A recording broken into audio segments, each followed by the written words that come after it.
Hello అండి, నేను మీ Srilekha. Welcome to our channel Srilekha creations. ఈరోజు సన్న జంతికలు పర్ఫెక్ట్ కొలతలతో చేసి చూపిస్తానండి. పిండిని నేను ఎలా కలుపుతున్నానో అదేవిధంగా మీరు కూడా కలిపారంటే చాలా చక్కగా, ఈజీగా, ఎంతో టేస్టీగా వస్తాయి.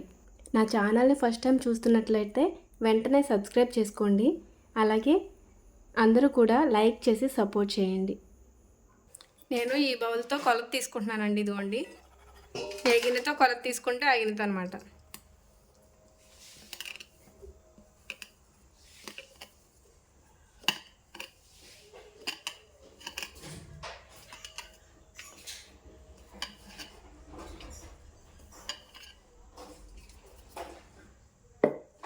ఇలా ఫుల్గా తీసుకుంటున్నాను. ఎలా తీసుకుంటే అలానే తీసుకోండి. బియ్యం పిండి కూడా ఇది ఆల్రెడీ జల్లిచ్చి నేను ఇలా గిన్నెలో పెట్టుకున్నాను. ఇదిగోనండి, ఇప్పుడు జల్లిచ్చిన బియ్యం పిండి ఉంది కదా, దాన్ని కూడా క్లియర్గా చూపిస్తాను ఒకసారి.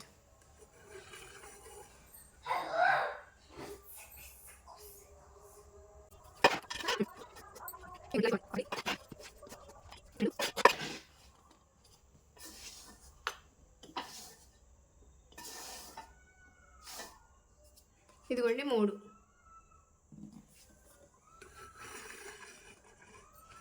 చూసారు కదా.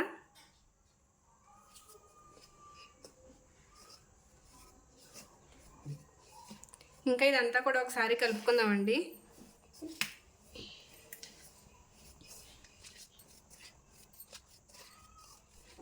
శనగపిండి బియ్యం పిండి బాగా కలిసేలాగా కలుపుకుందాం.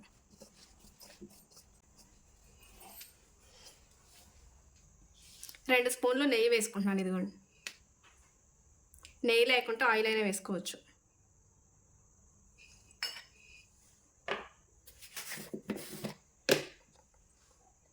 కారం 2 స్పూన్లు.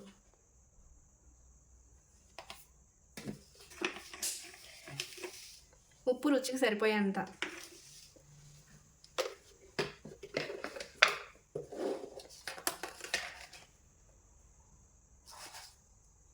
రెండు స్పూన్లంతా వాము వేసుకుంటున్నాను. ఇదంతా కూడా ఒకసారి కలుపుకుందామండి.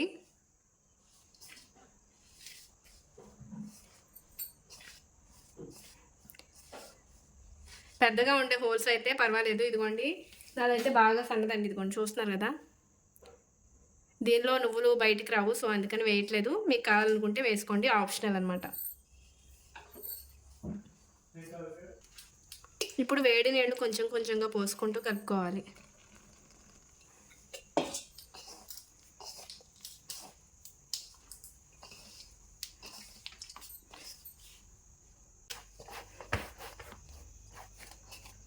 ఫస్ట్ టైం ట్రై చేసే వాళ్ళైతే కొంచెం కొంచెం పిండి ట్రై చేస్తే బెటర్ అండి, చిన్న బౌల్ పెట్టుకొని.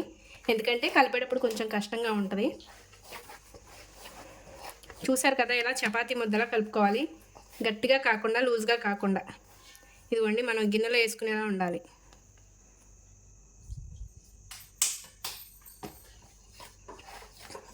మనం గిన్నెలో వేసినప్పుడు ఒత్తితే ఈజీగా రావాలి కదండి, అందుకని కొంచెం మెత్తగా ఉండేలాగా చేసుకోవాలి, చపాతీ ముద్దలాగా.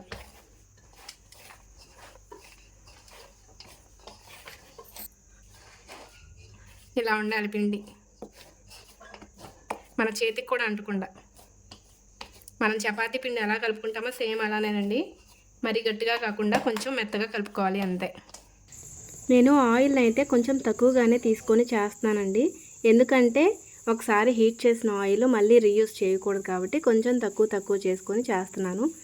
ముందుగా మీకు చెప్పవలసిన విషయం ఏంటంటే అనండి, చక్రాల గిన్నెలోకి ముందు ఆయిల్ వేసుకొని ఆ తర్వాత పిండిని అయితే వేయండి. లేదంటే చాలా గట్టిగా ఉండి ఈజీగా రావు. మీ చేతులు కూడా చాలా నొప్పి పుట్టేలా ఉంటాయి, గట్టిగా ఉండిపోయి. ఇదిగోండి, చూసారు కదండి. ముందుగా నేను ఒక క్లాత్ వేసుకొని దానిపైన చక్రాలు పిండుకొని ఆ తర్వాత ఆయిల్లోకి వేసుకుంటున్నాను. ఎందుకంటే ఇలా అయితే ఈజీగా ఉంటుందండి. క్లాత్ కాకపోయినా ఏదైనా ప్లాస్టిక్ పేపర్నైనా పెట్టుకొని చేసుకోండి, మీకు ఎలా వీలుంటే అలా చేసుకోండి. ఇలా చేసుకోవడం వల్ల మళ్ళీ మనకి మరొక మనిషి అయితే అవసరం ఉండదు.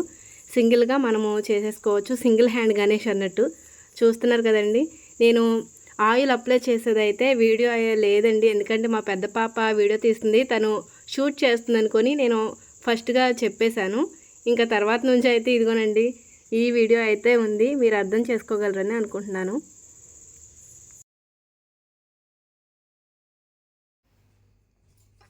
ఇవిగోనండి సన్న జంతికలు, చూసారా కరకరలాడేలాగా. అదిగోండి, ఇవి మా పిల్లల కోసం. ఇంకా పెద్ద జంతికలు కూడా చేశాను, ఇవ్వండి, ఇవి మా కోసం.